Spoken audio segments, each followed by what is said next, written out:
I still remember vividly the day I almost got abducted.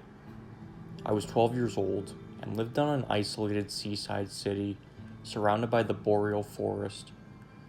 The closest big town was a 2-hour car drive, and as any lonely place, the area I grew up in was extremely depraved. Half mining town, half Indian reservation, people there were, and still are, extremely prone to violence, theft, and drug and alcohol abuse. For my first year up until 4th grade, I went to a nearby school that was 2 small streets, or about 200 meters away from my house. But this school didn't have a 5th grade, so I ended up using the bus for the first time the year this happened.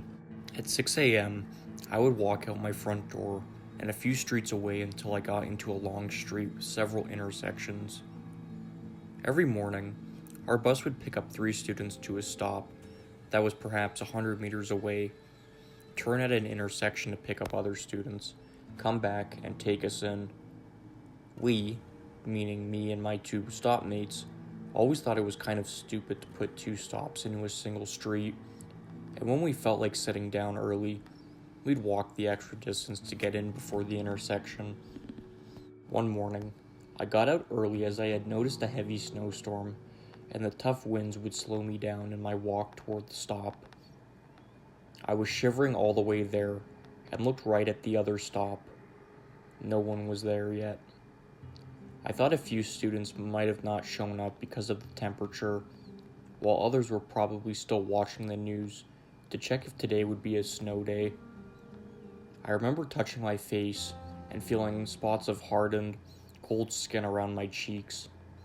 Small frostbites are a common occurrence in this kind of climate, but I immediately walked up to the pre-intersection stop so my cheeks couldn't get any worse. These always hurt as hell when they get warm, so I wanted to get done with it as soon as possible. For a few minutes, there was nothing but me, the raging wind, and the sting of the snowflakes hitting my face. Then, I saw an old, gray car turn over the corner and roll at an astonishingly slow pace in my direction. My heart began to pound faster as I noticed the dirty-looking native that was staring at me from the driver's seat. He passed by me and pulled over in the bike lane. I stared at him from the other side of the street, wondering what the hell this man was doing this early, obstructing the bike lane in the middle of a snowstorm. I had slight vision problems, but hadn't yet been diagnosed, so I squinted as hard as I could to try and see what was going on inside the car. That's when I realized he was holding something vertically in his left hand, and that said something was pointing right at me. It was a camera. I started to panic as my muscles literally froze into place, paralyzed by fear. Why the hell was this man taking pictures of me? The thing that struck me the most was the weird way he held his camera, using only one hand and holding it sideways. I began to breathe more and more heavily as I realized I was too far from my house to run up there, and that most people were likely asleep with their doors locked. I was stuck. If he decided to attack me for some reason, there was no way I could escape. Run, I thought as the car slowly began to move again and turned over to the side of the road I was standing on. But I was so shocked, so panicked that my body simply refused to obey me. He drove in this disturbing, painfully slow way as he got closer and closer to me. I nearly lost consciousness as he reached my stop.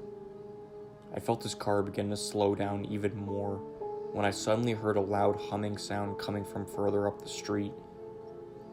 Another car suddenly pierced through the veil of snow, making the native man jam his foot on the gas pedal and take off at maximum speed. If it wasn't for this exact set of circumstances, I might have been caught in God knows what awful situation.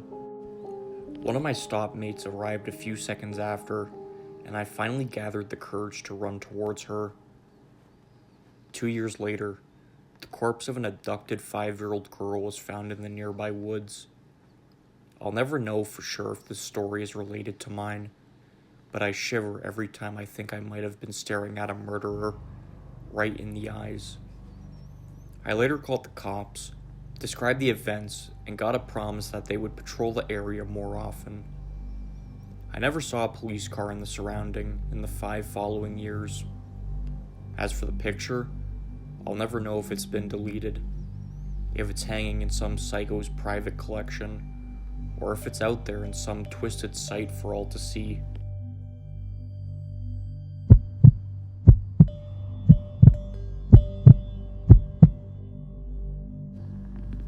For a very short period of my life, I want to say I was the age of 15 or 16. I lived in a fairly small house in Vermont. My family didn't live there long. It was located in the forest and far from almost everything, making any task that required leaving the house pretty inconvenient. However, there's one experience I had at this house in the time that I lived there that I'll most likely never forget. It happened in January. I only remember that because I recall New Year's Day being just a few days earlier. My cousin Jason and I were still on holiday break at the time and had planned to spend the night at my place.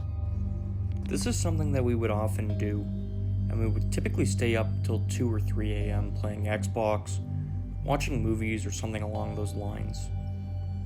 This would all happen in the living room this night. We'd been watching a movie. I don't remember what movie it was, but that's not important. What I do remember is being halfway through the movie when Jason kept looking out the window, which was just slightly to the right of where we were sitting. It got to the point where nearly every minute I could see his head move out of the corner of my eye. Now I should mention, on that night there was a fairly bad snowstorm happening, so at first I figured he'd been watching the snowfall, until I realized just how long he'd been staring out the window for. I asked him what he was looking at. He kept staring and responded saying he thought he saw something. This instantly filled me with anxiety.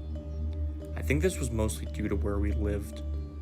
Wild animals weren't all that common, and like I mentioned earlier, we didn't really live near anything, so someone on our property, especially at this hour and during a snowstorm, would definitely be caused for concern. Nothing happened for a couple of minutes. I kept asking follow-up questions, but he just told me to be quiet, as if to be able to focus. That's when we saw it. The clear shadow of a person sprinting from one tree to the next. Both of us physically jumped in reaction. There was no sound, but the sheer sight alone was enough to startle us. Now, this was a good 200 feet out from the house, so we couldn't exactly tell if the person was coming closer or not. We both looked at each other and then back out the window, I guess as a way to confirm what we just saw. A couple of minutes went by when it happened again, but this time much further to the left of where the first sighting occurred.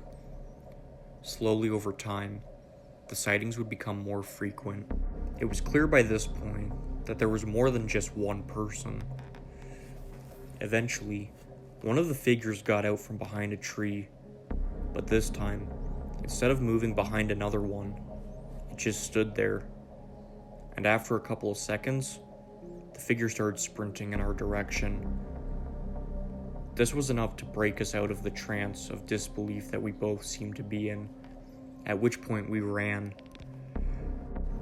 I ran upstairs to wake up my dad, but by the time he got up and followed me downstairs, there was no one visible outside. Jason and I both explained to him what we had seen. Typically, I don't think my dad would have believed us, but I guess he was able to see the genuine panic in our eyes. We all went around the house, verifying that all the doors and windows were locked. My dad then went outside, armed with a weapon. He briefly walked around the house before returning inside, but he found nothing. That night, we convinced my dad to fall asleep in the living room with us. Come morning, and the snowstorm had almost completely stopped. We went outside to better assess the situation in the daylight. It was then that we found multiple sets of footprints in the snow next to the trees facing our living room window. They were pretty filled in from the snowstorm, but still clearly visible and recognizable as footprints. There were even some around the house, like on top of the footprints my dad had made the night before. I even talked to my dad about it, and he said those hadn't been there when he went outside. Even more disturbing, once our shed had been left completely open, with the only thing stolen being our knives that we used for hunting. However, none of this would be enough to convince my dad to call the cops. He always had this "we take care of our own" mentality, and I guess he just never saw calling 911 as an option. We moved out of that house 2 weeks later, not because of the incident, rather that just so happened to be when we had planned to move. I was extremely grateful for this, but at least as far as I know, nothing happened in those 2 weeks. The whole experience still freaks me out to this day. Seeing firsthand multiple people on your isolated property in the middle of the night and during a snowstorm is straight out of a nightmare, and I do my best not to think about it.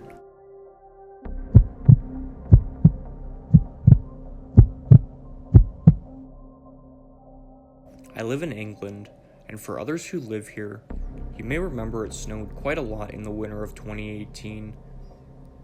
I used to love the snow, but after what happened, I'm no longer a fan of it. My immediate family was going to visit extended family in Cornwall for the weekend. I didn't want to go. I don't get along with them very well, and would much rather have stayed home, so I faked an illness. I didn't expect it to work, but it did. They went without me and left me in charge of the house, which I was fine with. For the record, I was 16, so it's not like they were being irresponsible. Saturday was great. I went on my computer, watched Netflix, and played in the snow with my dog for a bit. She loves the snow more than anything. That evening, I was just finishing up a mission on Call of Duty World War II when I started to get hungry. The house is full of food, but mostly food that takes a lot of effort to prepare. I decided to go to the fish and chip shop in the village. By now it was getting dark outside, and the snow had stopped falling, but it had gotten really deep. I grabbed a tenner and crammed it into my pocket before pulling on a coat and heading outside. The route I'd take involves going down a tree-lined snicket that has a few street lamps for light before coming out near the main road where the chippy is. By the time I got there, it was dark out. I got some chips, battered sausage, and started to head back home. I was halfway down the snicket, clutching my meal when I heard it. In the trees just to my right, twig snaps. My head whipped around, but I couldn't see anything. My heart was racing, but I tried to convince myself that it was just an animal, until I heard it again. 2 snaps in rapid succession. Now I was scared. I began to walk home fast, but I forgot about what was coming up. The last section of the snicket, which was almost pitch black. The bulb in the street lamp had blown months ago, and the council couldn't be bothered to fix it. I sighed with frustration and worry, but carried on walking, before I heard it again. The continuous sound of twigs breaking stopped for a moment, before being replaced by crunching. I stopped and turned around, and my heart stopped. I could see a black figure silhouetted by the lamp further down the snicket. A black figure who was running straight at me. I turned around and full-on sprinted through the snow. I burst out of the snicket and ran to my house, which was only about 10 meters away. I got my keys out as I was running, and I jammed them into the lock as soon as I was close enough.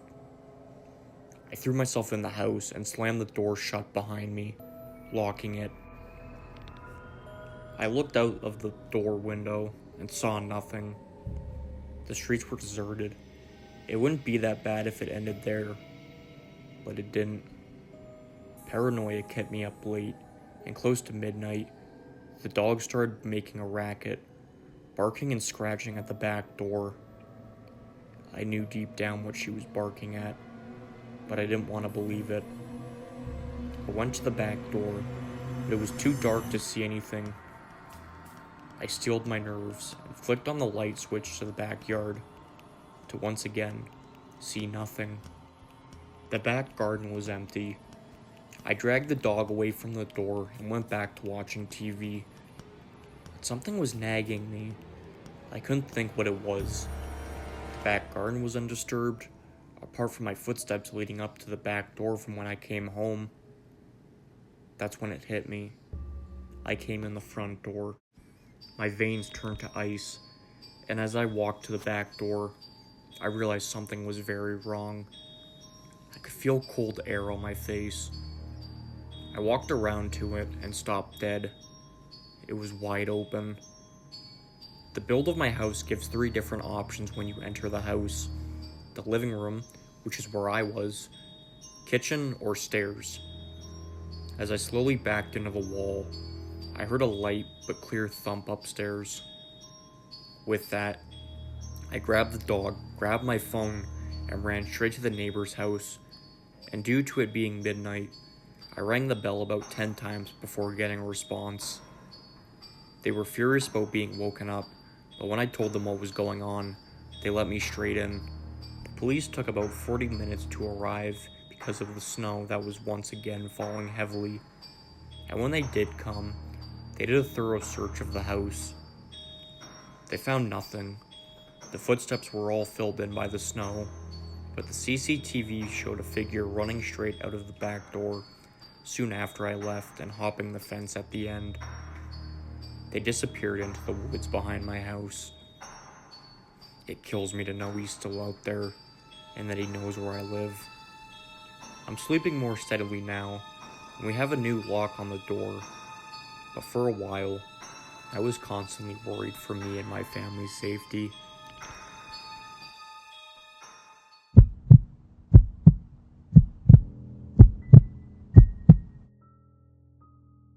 This happened when I was 15 years old. I was a sophomore in high school and got home from school one afternoon in December, only to realize that I was home alone.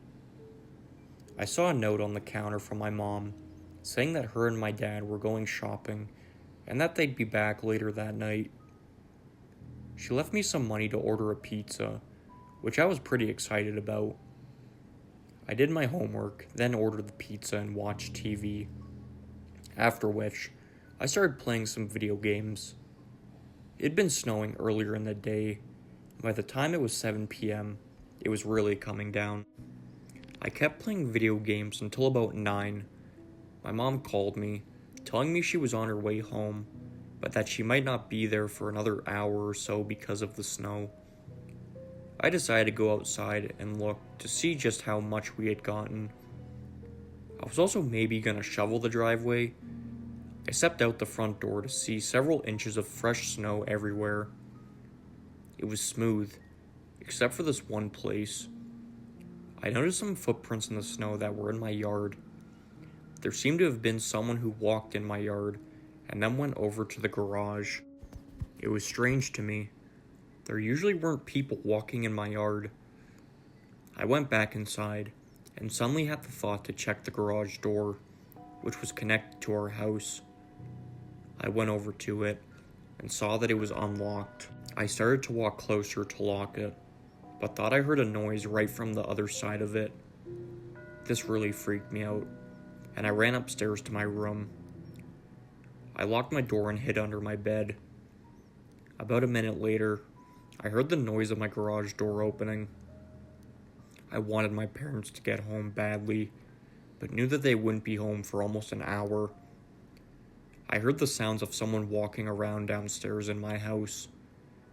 At that point, I decided to call the police.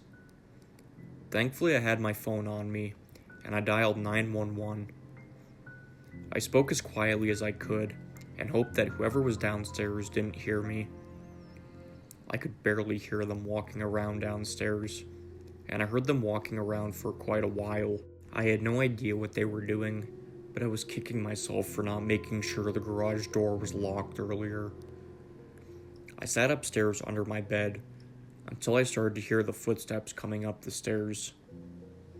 It was the most scared I'd ever been until, finally, I heard the sound of the police sirens off in the distance. The footsteps then went back downstairs and seemed to leave. I waited until the police came inside my house to leave my bedroom. When I did, I saw the main level of our house was all messed up. My parents were called and got home a little bit later. It seemed like just a typical break-in of a guy trying to find valuables in our house. I'm just glad that I was able to get upstairs and call the police when I did.